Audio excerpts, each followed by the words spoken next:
Teys certified premium Black Angus beef has a proven reputation for excellence by combining the superior eating quality of the Angus breed and the science of the Meat Standards Australia grading system to guarantee an unrivaled eating experience every time.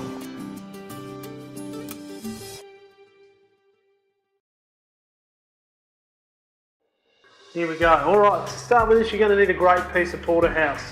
Fortunately, I have a good stock of that. Now, we've got this fattiness on the outside, intermuscular fat we call that. A lot of people like to trim that off. I like to leave a good whack of it on, because as it sears off, it adds flavour and moisture to the pan. I'm just going to take that little bit of sinew out of that side. Okay, pan nice and hot. Steak's been out of the fridge for a while, it's not stone cold. I'm going to pop it in the pan and we should hear that sear off and sizzle quite nicely. Now, a little bit of seasoning to that.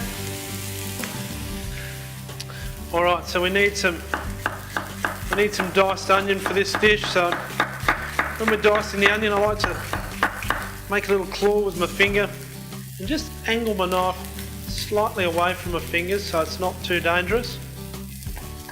Same back the other way. Then we'll get some lovely diced onion there. I'm going to need some parsley there, which I'm going to chiffonade up.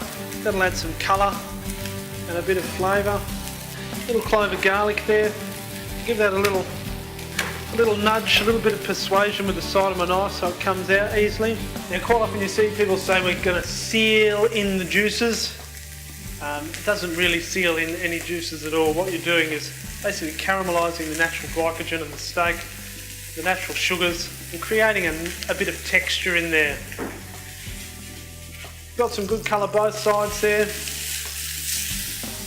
We're going to pull that out and give it a bit of a rest there, and that'll allow all those meat fibres to relax. It's got the lovely beef flavour, it's got some flavour from the fat there, and we're just going to enhance that and bring it out with these pan sauces. I just love making a pan jus or a pan sauce. The flavours are so lovely and it's so much easier than mucking about with another kind of sauce. So we've got some onion, we've got some garlic, or what we call our aromats. We're going to saute off in there until they just soften off a little bit. And then we're going to add our mushrooms. I've got some button mushrooms there.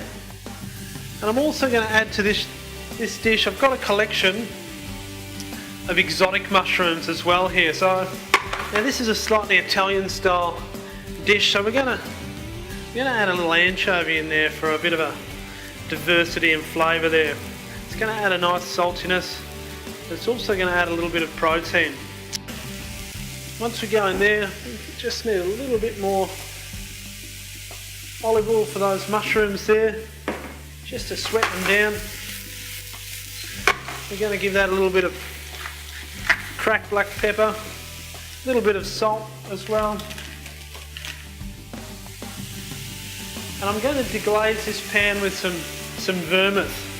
The dry vermouth is the best. Now, stand back just in case it catches on fire, but it shouldn't. And you can see that just sucks all of that flavour out of the pan, which clings to those mushrooms and complements it. A little bit more vermouth. I've got a little bit of beef stock there, just a tad. If you haven't got any beef stock, you can always just use a touch of water just to get your consistency bang on the money. Now we're going to cook those down for a minute. Now we've rested this steak for about 4 or 5 minutes there. Just going to whack it back in the sauce there. What we're going to do to finish this sauce is just a tiny bit of cream, a little bit of parsley. It's going to make it nice and fresh. It's going to help cut through the garlickiness in there too. Pull that steak out, that lovely porterhouse there. Work through the cream in that sauce and make sure your consistency's lovely and saucy there. A good sauce should always coat the back of a spoon really nicely. So I'll just serve that up. We'll put a little bit on the plate there as a bit of a base. We'll this steak here. Just slice that. Sit it up there nice and proud like so. Give it a bit of height. Dishes always look more expensive when they've got height, I reckon. A little bit more mushroom on top. Bingo, bango, beautiful.